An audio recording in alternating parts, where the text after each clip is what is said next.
quick recap, Tall Men Run, our first winner of the Superstar competition. Very exciting. We're super happy with this win. We do have many more from this Superstar competition that are in the pipeline, and we'll gladly share those later down the road. So let's get right into it, and let's talk about our agenda. First off, we're going to talk about the idle arcade in the hyper casual market today. We'll talk about the ideation and monetization, what we've seen of best practices for idle titles, idle gameplay, and the overall summary. So let me introduce to you the man, the market research expert, Uri Ron. I've had the pleasure of working with him in the past, and Uri is going to break that all down for you and tell you how he sees the market and what you could probably take from that from your idle title moving forward. So I'm going to hand it off to Uri, and I'll see you guys a little bit later down the road.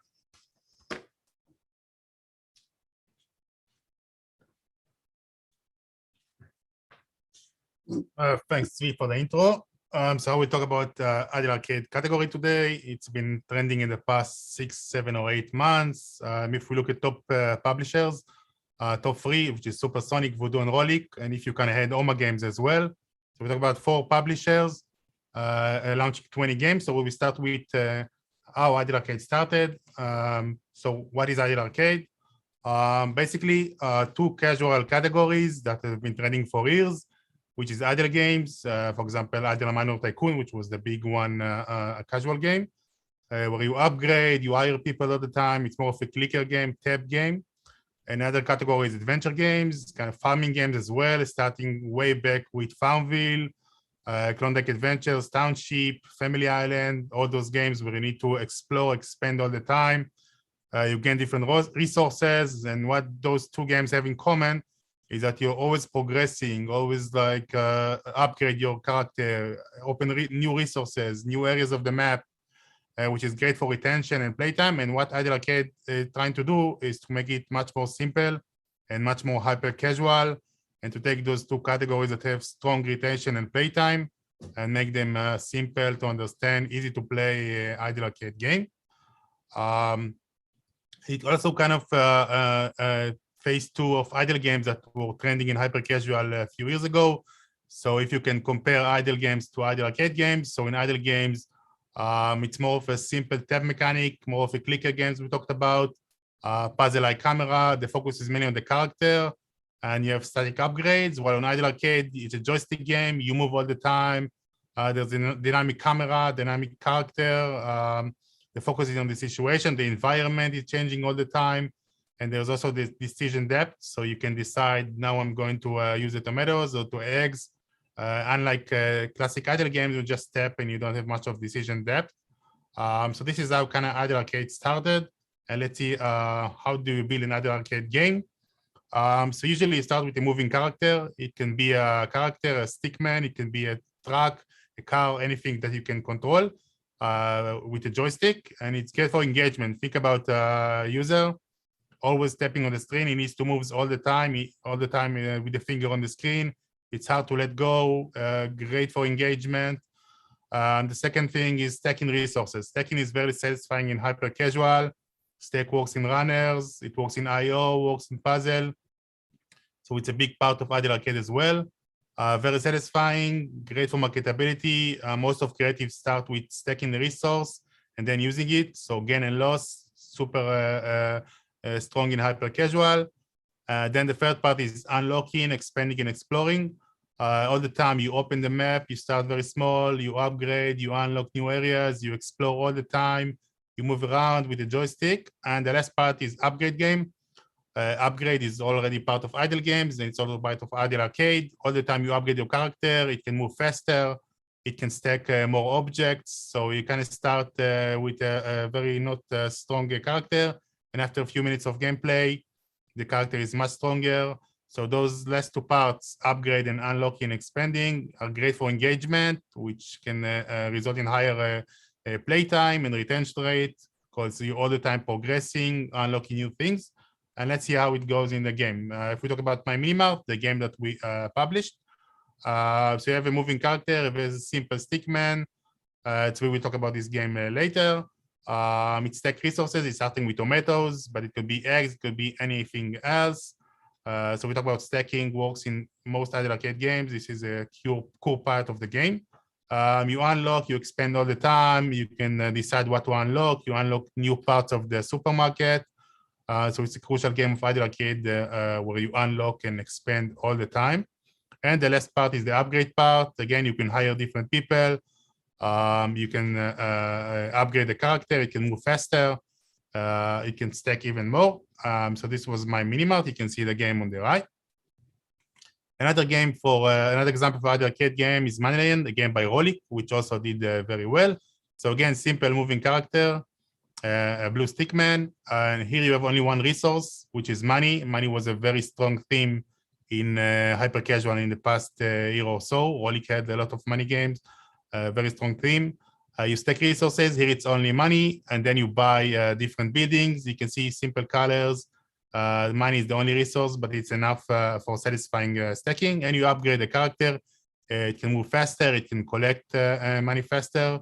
So again, very simple. One character, moving, stacking all the time, and upgrading and building new stuff all the time. If we're going to compare idle arcade to a classic, let's say, runner category on hyper casual, then you can see in a runner, for example, the game here is Crown Masters. You can see a very simple gameplay, and level 50 and level 200 is basically the same. So users come to those games because they like the 20, 30 seconds experience and challenge, and they come to this game because they like the pure mechanic of the runner. So they enjoy 20, 30 seconds level. While on idle arcade, it's more of unlocking and progressing. So most games will have the similar joystick mechanic. And users come back because they want to expand, they want to explore all the time, build new things. They always have something to do in those games. So it's kind of seeing two different categories where each one is like different. As we said, now. Again, talking about pros and cons in idle arcade. So usually those games will have weaker marketability. So we're talking about like, let's say 50 cents or even below CPI. Most games won't be amazing on TikTok and on SDKs. And we saw also games that were published and didn't even scale because usually the good side is they have great playtime.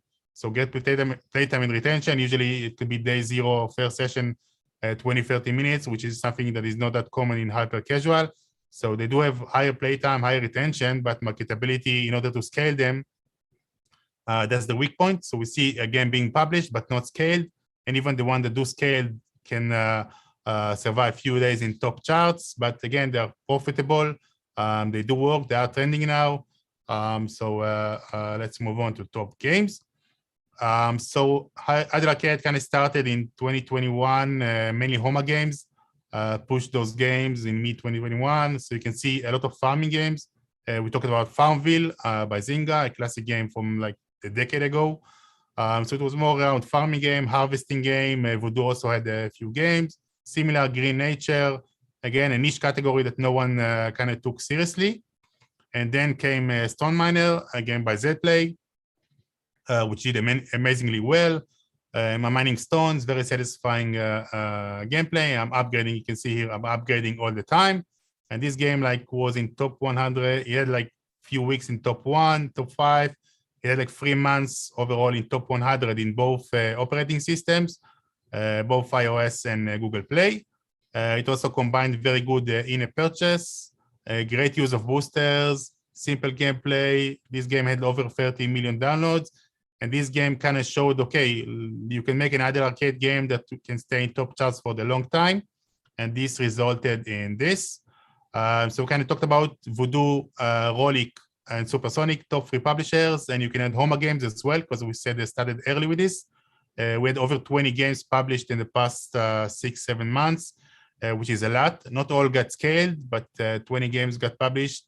And if it got published, it means that they had good enough ARPU, good KPIs. So scaling is a different object. You can see here, Voodoo, 2 games that they did very well, Fashion Universe and Moon Pioneer. That was like at the beginning. We had 2 games we published, Pro Builder and My Mini Mart, and we have so many games in iterations also around idle arcade. Rolik had Moneyland and Office Fever, and other games that also did well include Army Commander by Lion Studios and Stonegrass by Freeplay. So lots of games. We can see every week a new game get published. Moving on to top games. So those are the top 15 games. So each top publisher has like 2-3 games that is scaled. You can see that most top 5 games, for example, Stone Miner, My Little Universe, and Stonegrass, they also implemented in-app purchase, and they made money from users buying gems or something else in order to boost the gameplay. Homa Games, we talked about them, they kind of started early this trend, so they have 4 games in top 15, and they also published new games on Idle Arcade. And we also talked about it's hard to scale games. For example, Voodoo published like over 8 games, but didn't scale all of them. And we talked about a little bit why is that? But it's more from marketability wise. The game has strong enough in-game, higher enough playtime, retention, but to scale it into a top chart game for the long period, it's a different story. We can attach a little bit of ideation tips if you want to make an Idle Arcade game. It's not late. So most games will have a similar joystick gameplay. We talked about you move around all the time with stacking different objects and unlocking and exploring all the time. So it's very important to choose a trending, clear, and common enough theme or concept. And we'll show a little bit of why. For example, here you can see a restaurant, for example, same concept. On the left, top publishers, kind of the same game. On the right, you can see also a very similar strong grass cutting mechanic. Again, 3 publishers, same game, only 1 scaled. But that's it, because the theme is super important. Then you had like so many games around this similar theme, and they're kind of very similar. So you kind of want to choose something else that might work. So satisfaction is the key. User satisfying gameplay. For example, stone mining, grass or tree cutting, snow melting. Think of the creative of the 5-10 seconds creative. You want to show something satisfying happens. So we talked about stacking, very satisfying. Digging, collecting money is also super satisfying. So you want to bring that into the game and make it very clear.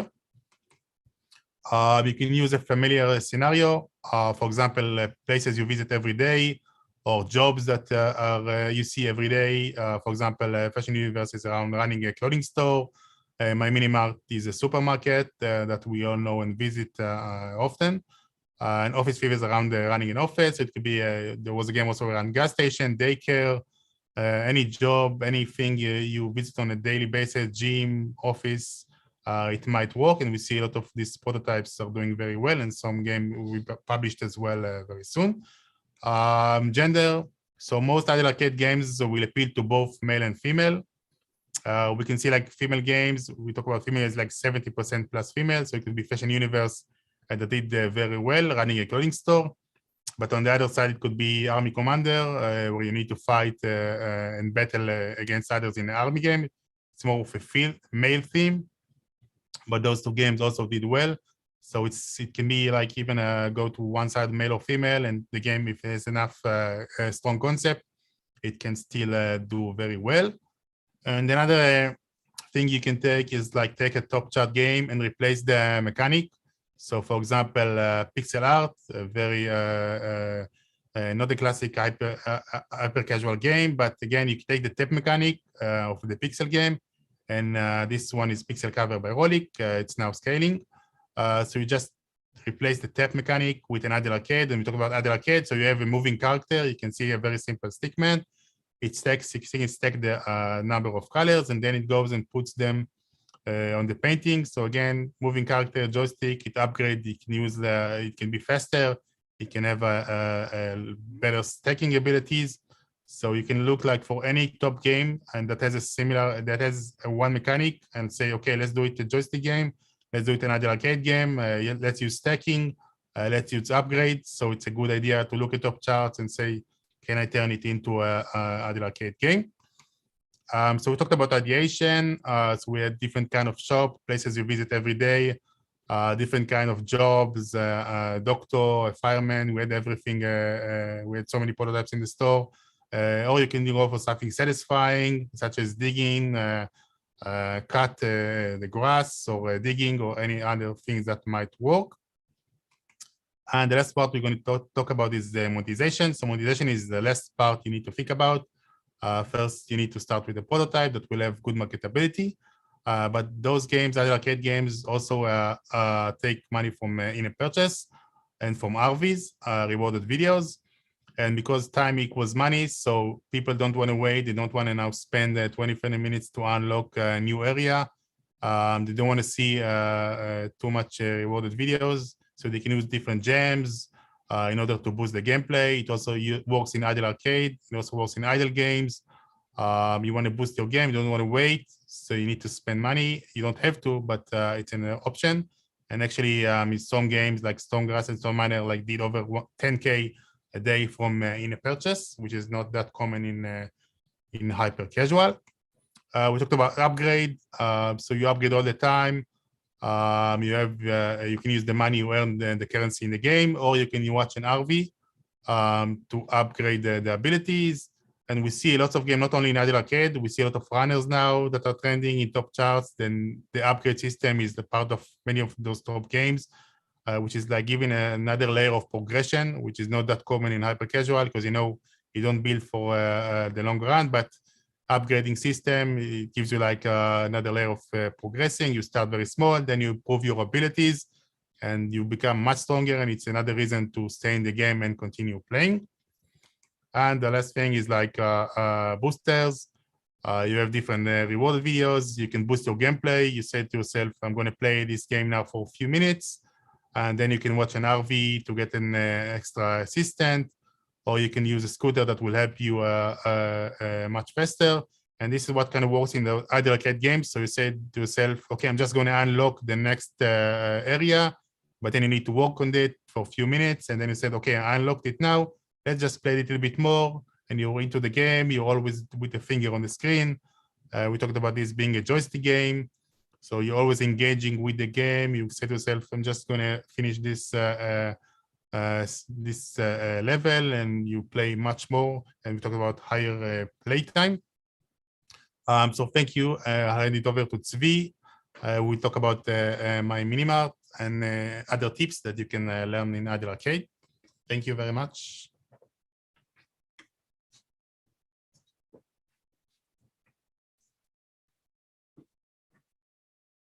All right, amazing, Uli. Thank you so much.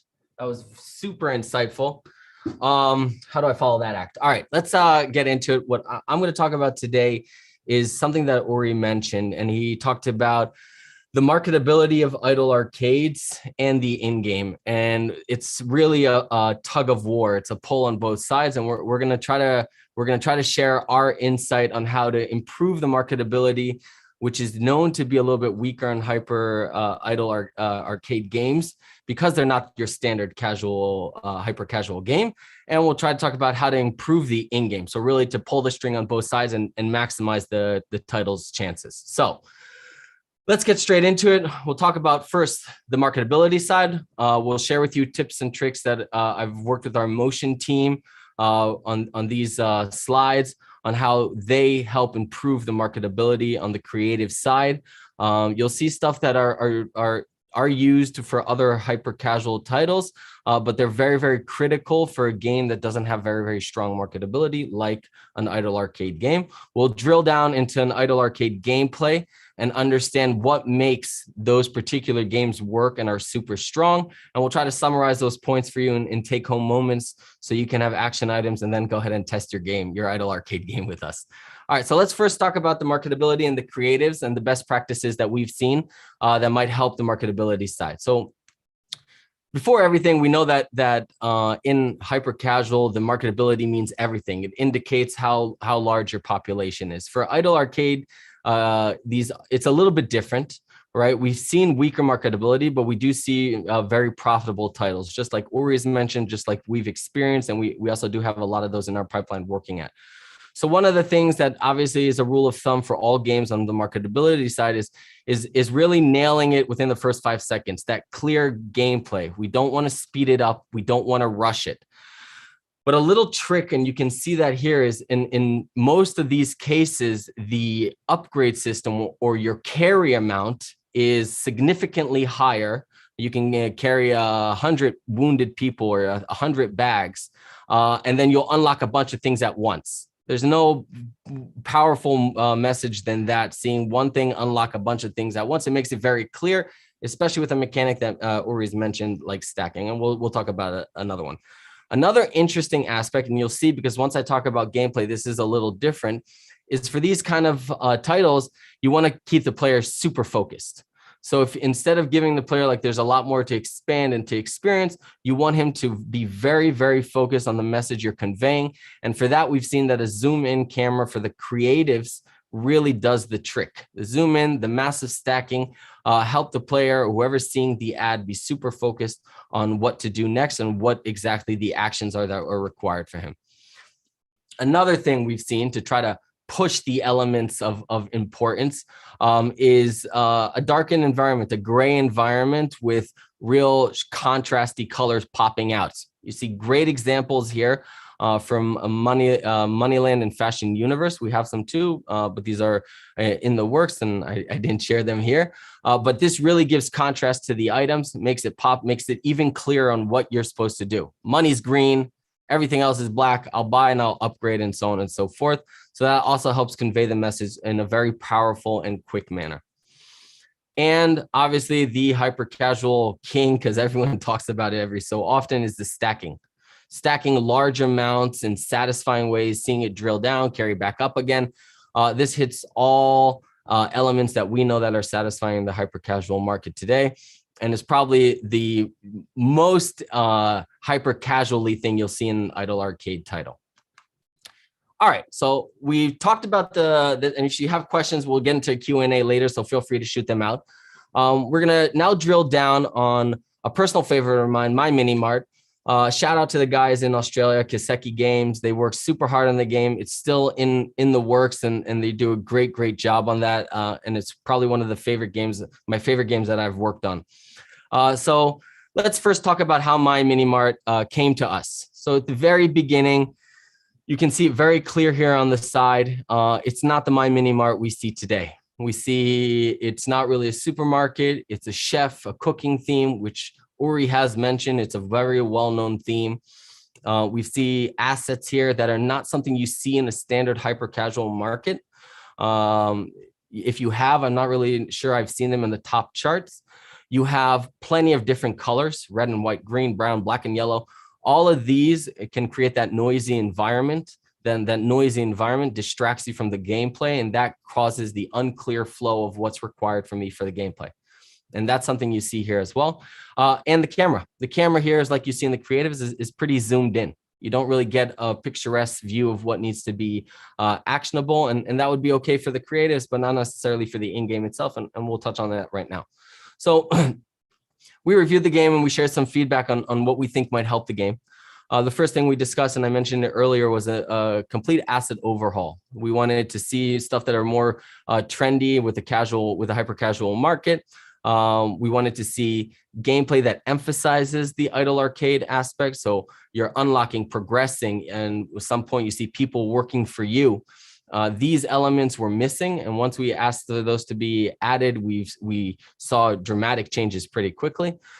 If you haven't played Mini Mart, you need to. It's an amazing game. An addition was the tutorial on how to play. Start off very simple. There isn't anything there other than a bunch of money and an area to go unlock, which makes the onboarding very, very smooth and helpful for the player to understand what's required with him.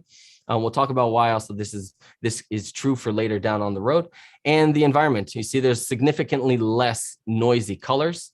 If they've been pushed to the background. You have two major colors and enough contrast in there to make the gameplay understandable.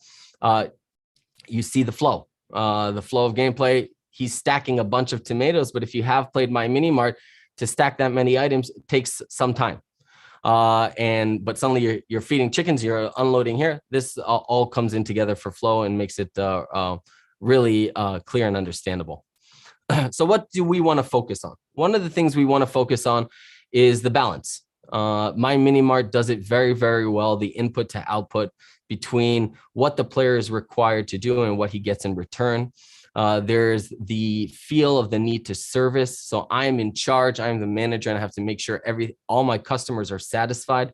And if they're not satisfied, they show up to the platform. They just sit there waiting. They wait and wait and wait. And that makes you feel like you need to take care of your business. And that is exactly continuously requiring you to provide input in order to receive something in return. And the in-game progression. You're upgrading your factories, the carts, the people, and the how much you can carry and what items you can sell in your supermarket. There's progression within progression within progression, which is a very, very powerful element. The very interesting thing I've noticed when I went through this and preparing was the resource to resource. My Mini Mart does it, I think, exceptionally well compared to any of its other competitors or siblings out there in the idle market, which is the connection between each resource. And I like to call it never leave a resource behind. So you start off with tomatoes. Those tomatoes don't disappear from your need throughout the game. Even an hour or two into the game, you are always providing tomatoes to feed the chickens or to make salsa, and the chickens make eggs to make bread. So eventually you don't have a resource and then abandon it. You continuously need to go back to the resource to maintain progression. Now, yes, significance does dwindle, but it's still always there in the back in the background, keeping on playing time and time again. As you progress, you always have to go back to refill on that resource. Another thing here is the camera view. So as you can see here, it's zoomed out, or it doesn't feel as zoomed in as we'd see on the creatives. This allows the player to feel like he's in a much larger environment. So he's going to blend tomatoes, but he sees in the corner of his eye, there might be an upgrade option later down the road. So he's already strategizing in his mind, what are his next actions gonna be, where exactly he's gonna wanna unlock and move forward. All right. It was super quick, I know, but it's really very simple. Like Uri said, we want to work on the marketability and we want to work on the gameplay. For marketability, it's clear. It's very, very important that the assets are clear, the gameplay is clear, and the flow is clear, and your environment is not noisy. The faster the player can understand the title and its gameplay, the higher successes of a better marketability, which is critical for long-term scale. I just want to remind you, it's always a battle between how marketable a title is and what its ARPU and LTV are going to be, because eventually these always come into play. The next thing you want to look in is the gameplay. The balance of the economy plays a critical aspect and really helps the player, helps also the developer pull the player in more, create long-term engagement, and much later down the road. What I like to call never leave a resource behind. If you have the option to connect your resources and keep them connecting, just think about it for a second. Knowing that 2 hours or 3 days into your particular game's gameplay, a player is going to want to loop back and use the original resources that he was onboarded with. That has a very, very strong addition to progression and late retention, which really helps the in-game metrics and helps overall the ARPU and LTV. Okay, so thank you very much for listening to both of us. I hope this was insightful. We actually have time for some Q&A. My favorite part. I'm going to ask Uri to join us so we can answer some of these questions. Probably there'll be a lot of questions for you, Uri, but you want to sit here? Okay, join me. All right. The first question is for Uri. Uri, you've mentioned in the past that TikTok is a good platform to use for ideation for other genres. Is TikTok also a good for idle arcade game inspiration? So yeah, TikTok is a good for everything, also for time wasting.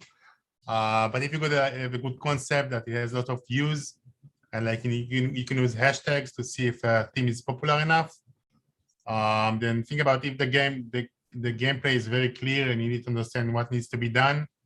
And we talked about idle arcade. If there is a character, it's stacking, it's moving all the time, it's upgrading. If you can get inspiration from TikTok, always get inspiration from TikTok, but you are very welcome. TikTok can also work here as well. Just look for a clear gameplay. That could be pretty incredible if you're able to bring something that's trending on TikTok, which we know will have strong marketable power into the idle gameplay. So then you're touching on both aspects we discussed, both marketability and the in-game metrics. Awesome. Next question is for me.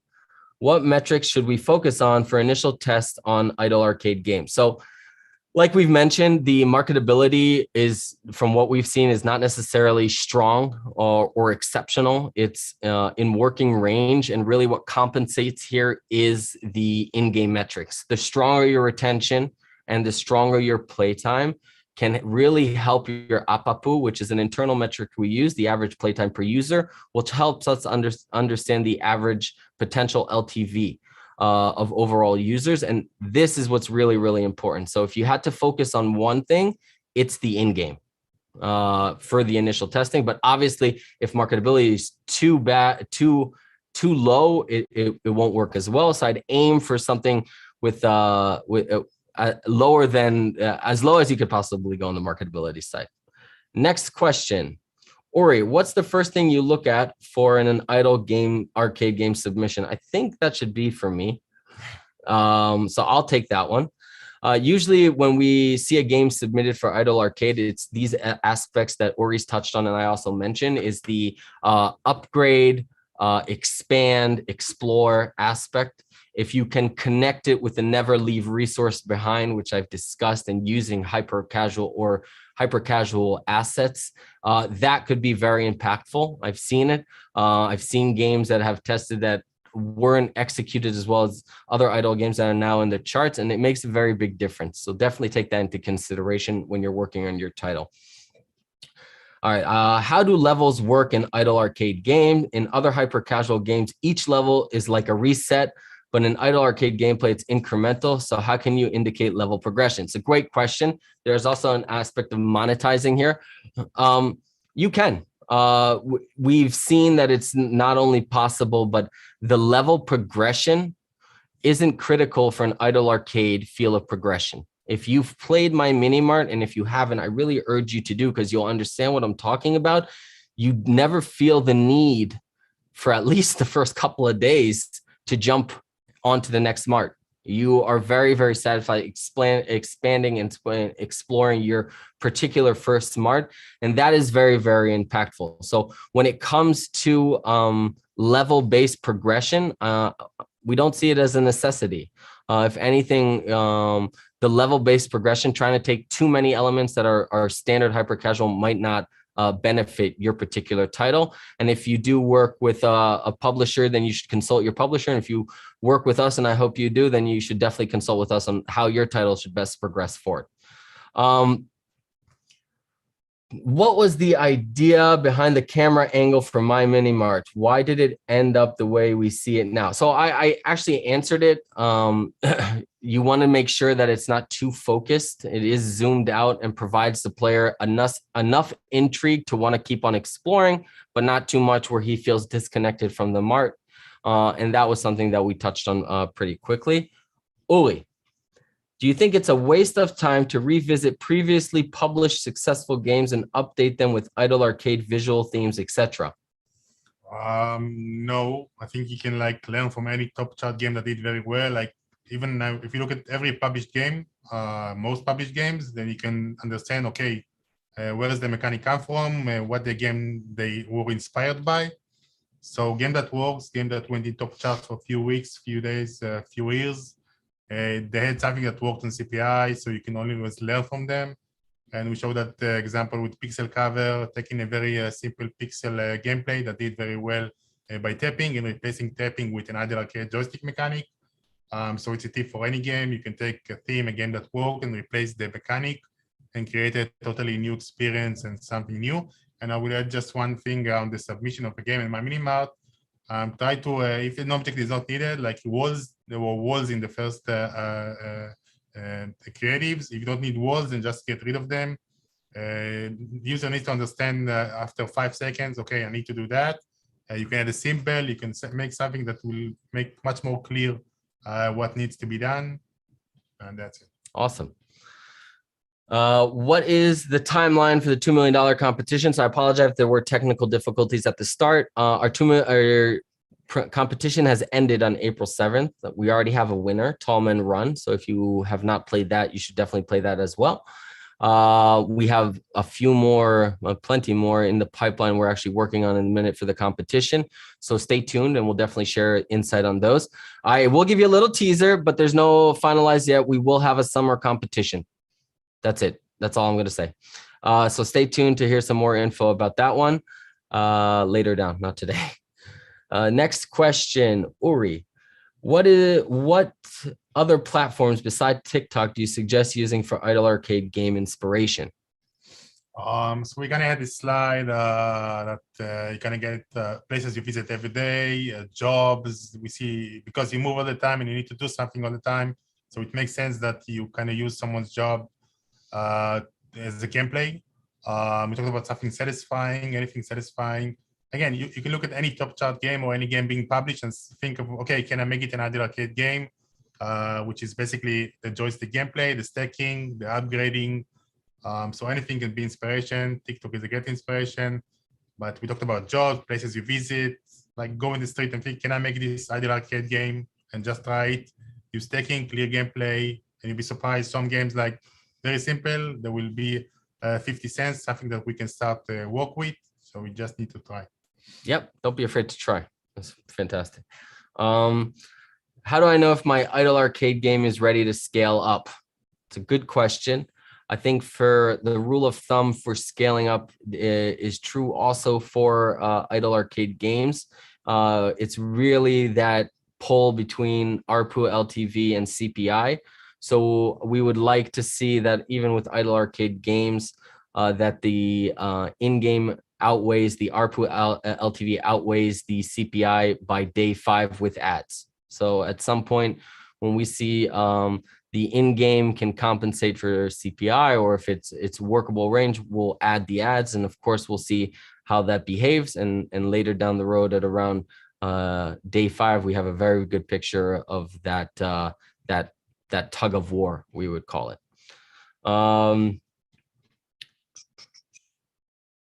Okay, let's see.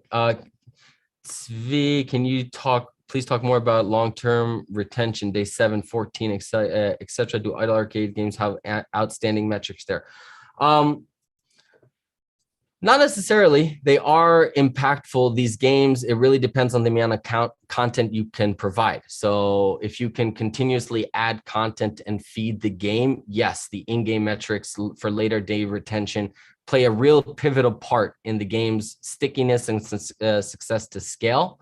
It is important to understand that usually these games have a very large portion of playtime and APAPU consumed in the first few days. And when I mean a large, it's a very, very large amount, which is already a workable range. If you're able to do that and continuously add, then the long-term prospects of the title look a lot more promising. So I would say day 7, if they're trying to hold me onto numbers, you would want to clear the 12% for retention. 14. It really depends on the title and what else you're trying to touch base there over there. Any insight you've seen in the market for this, Uri? No, usually they have a great gameplay, but the concept is very strong. It seems to be strong in gameplay. Just need to improve all the time. Okay, so I think we're going to wrap it up. I do want to let you guys know that we will answer any other questions you have on our Instagram. So please follow us. Thank you for joining us today. And I can't wait to see you guys in another Super Monday, or your titles submitted to Supersonic's dashboard so we can start working together. Thank you so much, and have a great week, everybody.